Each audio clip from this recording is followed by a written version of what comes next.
अहिले तपाईँ हामी नेपालीलाई नेपालको कुल क्षेत्रफल कति हो भनेर सोद्धा जो कुहीले पनि 1,47,181 वर्ग किलोमिटर भनेर उत्तर दिन्छन्, किनकि हामीलाई सानैदेखि यही तथ्याङ्क दिएर कण्ठ गराउन लगाइयो। तर हामीलाई हाम्रा देशका शासकहरूले हाम्रा पाठ्यपुस्तकमा गलत सूचना दिएर पढाइरहेका छन्। नेपालको कुल क्षेत्रफल 3,34,000 वर्ग किलोमिटर रहेको छ। हामीले यसो भनिरहँदा तपाईँ अचम्म मानिरहनु भएको छ होला, यो कसरी भयो भनेर। एकैछिन धैर्य गर्नुहोस्, तपाईँको खुलदुली हामी मेट्नेछौँ। नेपाल पहिला विशाल नेपाल थियो। सन् 1806 पूर्वमा टिस्टा र पश्चिममा किल्ला काङ्गडासम्म फैलिएको सिमाना सन् 1809 टिस्टा सतलजमा झर्यो। 4 मार्च 1816 मेचीदेखि टिस्टा नदीसम्म र कालीदेखि सतलज र चुरे शिवालिक दक्षिणको भूभाग गुमाएर सुगौली सन्धिको असरले विशाल नेपाल हालको नेपालमा परिणत भयो। यस सन्धिका कारणले नेपाल तराईविहीन भयो। 9 महिनापछि 11 डिसेम्बर 1816 पूर्वी तराई राप्तीदेखि कोशीसम्मको भूभाग नेपालले फिर्ता पायो। त्यस्तै सन् 1857 अर्थात् विक्रम सम्वत 1914 भारतीय सैनिकले लखनऊमा विद्रोह मच्याउँदा त्यसलाई दबाउन जङ्गबहादुरले नेपाली सेना पठाएर विध्वंस गराए। त्यसैको सहयोग स्वरूप सुगौली सन्धिको 44 वर्षपछि 1 नोभेम्बर 1860 पूरक सन्धि गरी पश्चिम तराई अर्थात् राप्तीदेखि महाकालीसम्मको हालको बाँके, बर्दिया, कञ्चनपुर र कैलाली जिल्ला नयाँ मुलुकको रूपमा फिर्ता भयो। यसबाट नेपालको क्षेत्रफल 1,47,181 वर्ग किलोमिटर रहन पुग्यो। तर विक्रम सम्वत 2007 श्रावण अर्थात् सन् 1950 जुलाई 31 भएको नेपाल भारत मैत्री सन्धिको धारा 8ले सुगौली सन्धि लगायत सम्पूर्ण सन्धि खारेज गरेको छ र नेपालको सिमाना पूर्वमा टिस्टा र पश्चिममा काङ्गडासम्म फैलिएको छ र कुल क्षेत्रफल 3,34,000 वर्ग किलोमिटर भएको कानुनी आधारमा पुष्टि भएको छ। जुलाई 31, 1950 नेपाल भारत मैत्री सन्धिको धारा 8मा भनिएको छ, जहाँ तक यसमा निहित कुराहरूको सम्पर्क रहेको छ ती सबैमा यो सन्धि पत्रले भारतको तर्फबाट ब्रिटिस सरकार र नेपाल सरकारका बीचमा भएका यसअघिका सबै सन्धि पत्र, स्वीकार पत्र र कबुलियतनामाहरूलाई खारेज गर्दछ। यस विषयमा ग्रेटर नेपाल अभियानका नेतृत्वकर्ता एवं ग्रेटर नेपाल राष्ट्रवादी मोर्चाका अध्यक्ष फणेन्द्र नेपालले भन्छन्, सो सन्धिको उक्त धाराले सुगौली सन्धि पूर्वको नेपालको भूमि फिर्ता माग्न पाउने कानुनी आधार प्रदान गरेको देखिन्छ। कतिपय भारतीय कूटनीतिज्ञ पनि यो व्याख्यासँग सहमत र यसबाट त्रस्त समेत देखिन्छन्। वास्तवमा भारत यस सन्धिको धारा 8मा चिताउनै नसकिने किसिमले पछारिन पुगेको छ। तर सन्धि आफ्नो पक्षमा हुँदाहुँदै पनि सन्धिको मुताबिक आफ्नो अधिकार क्षेत्रभित्रको भूभाग माग्न नसक्नु 1950 यताका नेपालका सबै थरी शासकको पानी मरुवा प्रवृत्तिको द्योतक हो। यदि भारतको भूमि नेपालको अधीनमा रहेको भए र यस्तै सन्धि भएको भए भारतले सन्धि हुनासाथ आफ्नो भूभाग मागिसक्ने थियो। तर भारतसँग कुरा उठाउनसम्म पनि नेपाल डराउनु चाहिँ पुर्खाको रगतको अपमान नै हो।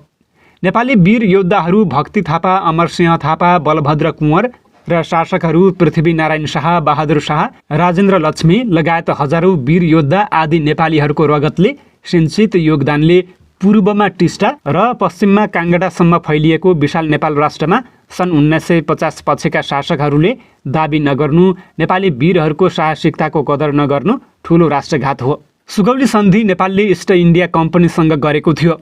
त्यो ब्रिटिस सरकार भारतबाट पछि हटेपछि स्वतः त्यो भूभाग नेपालमा गाभिनुपर्ने हो, किनभने सुगौली सन्धिमा हस्ताक्षर गरिएको स्वतन्त्र भारत सरकारसँग होइन। 1815 को सुगौली सन्धिमा हस्ताक्षर इस्ट इन्डिया कम्पनीसँग भएको थियो।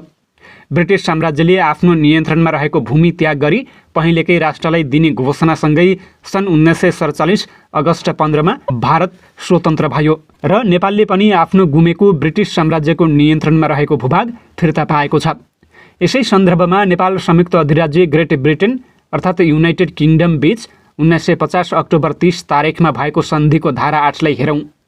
यो सन्धिपत्र चालु भएको मितिदेखि जहाँ तक युनाइटेड किङडम सरकार र नेपाल सरकारका बीच सन् 1923 को डिसेम्बर 21 तारिख अघि अर्थात् सो तारिखमा काठमाडौँमा हस्ताक्षर भएको सन्धिपत्र समेत खारेज हुनेछन् नेपाल भारत सन्धिलाई जुलाई 31, 1950 लगत्तै नेपाल र संयुक्त अधिराज्य ब्रिटेन बीच 1950 लगत्तै अक्टोबर 30 तारिखमा भएको सन्धिले पनि सुगौली सन्धि लगायत सन् 1923 डिसेम्बर 21 तारिख अघि भएका सम्पूर्ण सन्धि खारेज भएको पुष्टि गर्दछ। त्यसैले नेपाल, भारत र ब्रिटेन अर्थात् बेलायत तीनवटै विश्वका प्रजातान्त्रिक देशहरू हुन्। सबै राष्ट्र कानुनी शासनकै आधारमा हालसम्म अघि बढिरहेका छन्। प्रजातान्त्रिक र कानुनी शासनमा हिँड्ने मुलुकले आफूले गरेका विभिन्न लिखित सन्धि सम्झौता पनि सहृदयका साथ पालना गर्दछन्।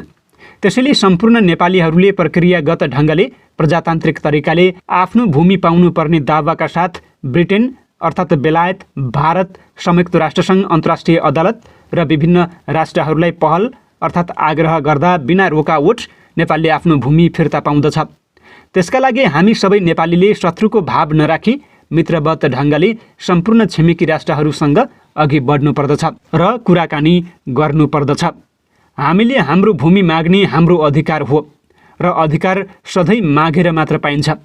तर अधिकार माग्दा कर्तव्य पनि पुरा गर्नुपर्ने विश्वव्यापी मान्यता रहेको छ। हामीले पनि सप्रमाण आफ्नो अधिकार भूमि माग्दा अवश्य नै प्राप्त गर्दछौँ। हामीले अहिले मागेनौँ भने कहिले पनि प्राप्त गर्दैनौँ। दिनानुदिन नेपालको भूमि भारतीय सीमा सुरक्षा बलले जबरजस्ती अतिक्रमण गरेर नेपालमा सीमा स्तम्भ हराइरहेको खबर विभिन्न सञ्चार माध्यमले प्रसारण र प्रकाशन गरिरहेका छन्। हामीले आफ्नो भूमि मागेनौँ भने भारतले नेपाली भूमि अतिक्रमण गर्ने काम सधैँ जारी राख्नेछ। त्यसैले हामीले हाम्रो आवाज एकीकृत ढङ्गले बुलन्द पार्नु अति आवश्यक रहेको छ। हामी विशाल भारतको अगाडि सानो राष्ट्र भनेर हेपिएर चेपिएर चुप लागेर बस्ने अवस्था छैन। विचारमा कुनै पनि राष्ट्र ठुलो र सानो भन्ने हुँदैन। विश्वबाट तानाशाह निर्मूल भएको अवस्थामा, विश्व नै प्रजातान्त्रिकतर्फ अगाडि बढिरहेको अवस्थामा हात्तीदेखि कमिलो डराउनु पर्ने अवस्था छैन। 21औं शताब्दीमा बोल्नेको पिठो बिग्छ, नबोल्नेको चामल पनि बिग्दैन। विश्वका पुराना 10 राष्ट्रहरूको सूचीमा सूचीकृत नेपाल सधैँ सगरमाथाको उच्च शिर उठाएर सदैव अमर रहोस्। देवकोटाले विविध कारणले सुन्दर, शान्त, विशाल नेपाल भनेझैँ क्षेत्रफल र भूमिले पनि नेपाल विशाल रहेको छ। अत सन् 1815 मे 15 को सम्झौता, 1816 मार्च 4 को सुगौली सन्धि, 1816 डिसेम्बर 11 को आंशिक तराई फिर्ता सम्बन्धी सन्धि र 1860 नोभेम्बर 1 को फिर्ता सम्बन्धी सन्धि र 1860 नोभेम्बर 1 को सन्धि रद्द भए अनुसार झन्डै 2 लाख वर्ग किलोमिटर प्राप्त गरेको छ। अत सुगौली सन्धि अनुसार ब्रिटिस साम्राज्यमा मिलाइएका सिक्किम, दार्जिलिङ, सिलगढी, जलपाइगुडी, बेतिया, मोतिहारी, सारण लगायत उत्तर गङ्गाका क्षेत्रहरू सन् 1947 अगस्त 15 यता भारतको आधिपत्यमा छन् भने दिनाजपुर र रङ्गपुर सन् 1947 अगस्त 14 यता पाकिस्तान र सन् 1971 देखि बङ्गलादेशको मानचित्रभित्र परेका छन्।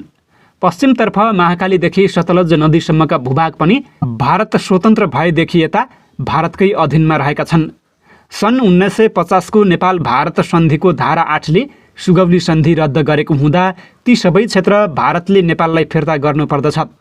ग्रेटर नेपाल आन्दोलन ती सबै क्षेत्रमाथिको दाबी हो। ग्रेटर नेपाल कायम हुँदा नेपालको सिमाना बङ्गलादेश र भुटानसँग जोडिई भारतको दासताबाट नेपालले सदाका निम्ति मुक्ति पाउनेछ। त्यसैले बेलैमा नै सबै नेपालीलाई चेतना भया। राष्ट्र रहे राष्ट्रियता रहन्छ, नेपाल रहे नेपाली रहन्छन्।